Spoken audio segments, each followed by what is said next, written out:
زندگی من پر لکه است، پر غلط غلط، همش هم با خودکار. روزگارم که هیچ وقت پاک کن نمیده دستت. منم از اون آدمام که سر کلاس یاد نمیگیرن، از اونا که دو تا چهار تا بلد نیستن. هر جای زندگیمو نگاه کنی یه تتوی زشت روشه، هر جای دلمو ببینی یه زخمی، کبودی، چیزی بالاخره پیدا میکنی. از غریبه، آشنا، رفیق، عشق.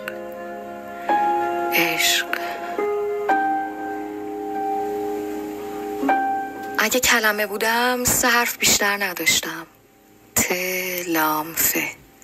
تلف شدم دست آدمای اشتباه، آدمای الکی، آدمای غلط. درس نگرفتم.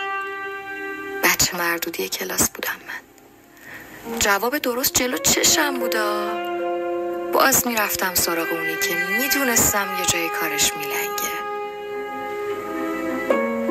بعدتر فهمیدم که آره، اشتباه زدم. چوبشو کی میخورد؟ خودم، دلم. اینقدر اشتباه زدم که مرد دلم. از یه جایی به بعد عوض شد همه چی. آدم عوض میشه دیگه، دیوار که نیست.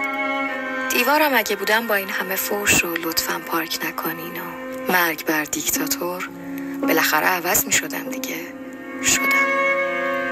عشق شد قصه چوپان دروغگو. هر کی اومد گفتم نه، اینم مثل اونه. رد شدم. اینقدر رد شدم که وقتی به خودم اومدم دیدم تک و تنها نشستم وسط بیابون و هیچکی نیست یه لیوان آب بده دستم. تنهایی همین شکلیه. هیچکی نیست که چراغ خاموش کنه برات.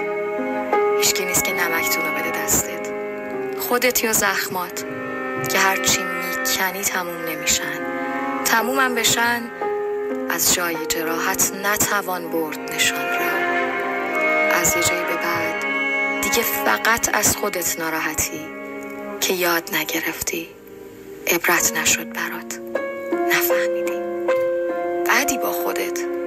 یه کسی نشسته تو سرت هی میگه خاک خاک، مثل آلارم گوشی یادآوری میکنه بهت. روزی 10 بار دونه به دونه زخماتو میشماره میاره جلوی چشمت. کارایی که نکردی و باید میکردی، کارایی که کردی و نباید میکردی، غلطای اضافی. یه روز میایی به خودت میبینی که بله، به هرزه بیمه و معشوق عمر میگذرد. چیکار میشه کرد؟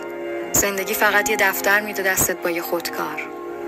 حتی نمیذاره برگردی صفحه قبل ببینی چی نوشتی. من از یه جایی به بعد دیگه ننوشتم.